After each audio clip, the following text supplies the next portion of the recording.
Hi hello welcome back to my channel. പുതിയൊരു വീഡിയോയിലേക്ക് എല്ലാവർക്കും സ്വാഗതം. ത്രിവേണി സംഗമം പുഴക്കരക്കാവ് ആറാട്ട് കടവ്, അതായത് മൂവാറ്റുപുഴ മുനിസിപ്പാലിറ്റിയിലെ ഏറ്റവും മനോഹാരിതയുള്ള ഒരു സ്ഥലമാണ് ത്രിവേണി സംഗമം. 3 പുഴ വന്ന് ചേരുന്ന ഒരു സ്ഥലമാണത്. അതാണ് ത്രിവേണി സംഗമം എന്ന് പറയുന്നത്. ഇത് ഞാനിങ്ങനെ പുഴയിലേക്ക് നടപ്പാതയിലേക്ക് ഇറങ്ങി വരുന്ന രംഗമാണിത്. ഇതാണ് ത്രിവേണി സംഗമം. ഇതൊരു പുഴ, അത് മറ്റൊരു പുഴ, ഇപ്പുറത്ത് നിന്ന് വേറൊരു പുഴ, അങ്ങനെ 3 പുഴയും കൂടി ചേരുന്നതുകൊണ്ടാണ് അതിന് മൂവാറ്റുപുഴ എന്ന പേര് വന്നത്. അവിടെ മുനിസിപ്പാലിറ്റി 1 കിലോമീറ്ററോളം നീളം വരുന്ന ഒരു നടപ്പാത ഈ പുഴയ്ക്ക് സമാന്തരമായിട്ട് നിർമ്മിച്ചിട്ടുണ്ട്. സമാന്തര പാത ആണ്.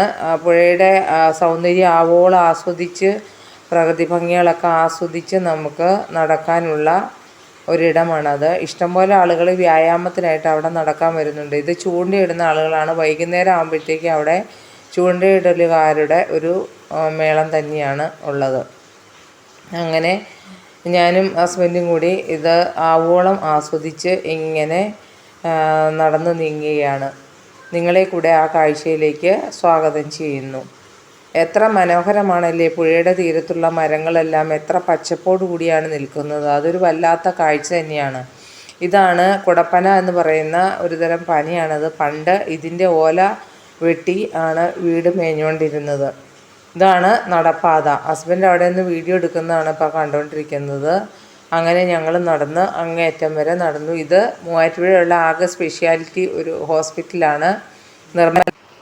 നിർമ്മല ഹോസ്പിറ്റലാണ് കേട്ടോ നിങ്ങൾ കണ്ടത്. പിന്നെ ഈ കാണുന്നതെല്ലാം ഓരോ പ്രൈവറ്റ് പാർട്ടികളുടെ പുഴയിലേക്കുള്ള പടവുകളാണ്. ഇഷ്ടംപോലെ കുളിക്കാനുള്ള പടവുകൾ മുനിസിപ്പാലിറ്റി അവിടെ കെട്ടിയിട്ടിട്ടുണ്ട്. ഇത് ആ കാണുന്ന പാലമാണ്.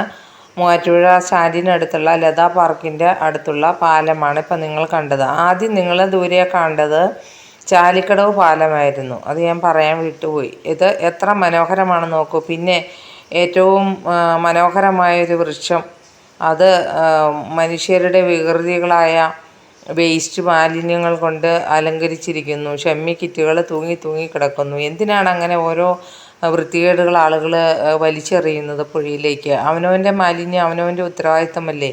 എന്തിനാണ് ഇങ്ങനെ പരസ്യമായി എറിഞ്ഞത് മരങ്ങൾക്കും ജലത്തിനുമൊക്കെ ശല്യമാക്കി വയ്ക്കുന്നത്? ഇത് അവിടുത്തെ ഒരു ഫ്ലാറ്റാണ് നമ്മൾ ദൂരെ കാണുന്നത്. ഇത് പാലത്തിൽ കൂടെ അങ്ങനെ വണ്ടി പോകുന്നതൊക്കെ നമുക്ക് ആസ്വദിച്ച് ഇരിക്കാം. ഇതാണ് ലാസ്റ്റ്, ഇവിടെയാണ് ആ പാത അവസാനിക്കുന്നത്. പിന്നെ ഞാനും ഹസ്ബൻഡും കൂടെ അങ്ങനെ സായാഹ്ന സവാരിയിൽ അങ്ങനെ സന്തോഷത്തോടു കൂടി പോയിക്കൊണ്ടിരിക്കുകയാണ്.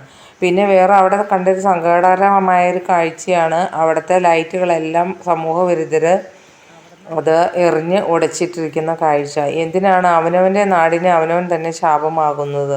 നമ്മൾ ഓരോരുത്തരും ശ്രദ്ധിച്ചാലാണ് നമ്മുടെ നാട് നന്നാവുകയുള്ളൂ. അതുകൊണ്ട് അത് പ്രത്യേകം എല്ലാവരും ശ്രദ്ധിക്കേണ്ടതാണ്.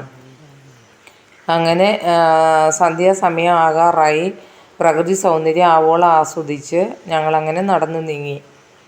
അപ്പോൾ എൻ്റെ വീഡിയോ ഇഷ്ടപ്പെട്ടാൽ നിങ്ങൾ ലൈക്ക് ചെയ്യാനും ഷെയർ ചെയ്യാനും കമൻറ്റ് ചെയ്യാനും മറക്കരുത്. സബ്സ്ക്രൈബ് ചെയ്ത് ഓൾ ഓപ്ഷൻ ക്ലിക്ക് ചെയ്താൽ ഞാനിടുന്ന എല്ലാ വീഡിയോസും നിങ്ങൾക്ക് മുടങ്ങാതെ കാണാൻ പറ്റുന്നതായിരിക്കും. ഇത് പാലത്തിൽ നിന്ന് നോക്കുമ്പോഴുള്ള കാഴ്ചയാണ്. ഇത് ഞാനൊരു ഷോർട്ട് വീഡിയോ ആയിട്ട് ഇട്ടിട്ടുണ്ടായിരുന്നു, നിങ്ങൾ കണ്ടിട്ടുണ്ടായിരിക്കാം. അങ്ങനെ സന്ധ്യയുടെ സൗന്ദര്യം ആസ്വദിച്ച് ഞങ്ങൾ അവിടെ നിന്നും യാത്ര ആരംഭിച്ചു. അങ്ങനെ പോകുന്ന വഴിക്ക് അവിടെ ഒരമ്പലത്തിൽ ദീപാരാധനയുടെ മണിമുഴക്കം കേട്ടു. അങ്ങനെ സന്ധ്യാസമയമായി, ദീപാരാധനയ്ക്കുള്ള സമയമായി. അപ്പോൾ ഇത് വീക്ഷിച്ച എല്ലാവർക്കും നന്ദി.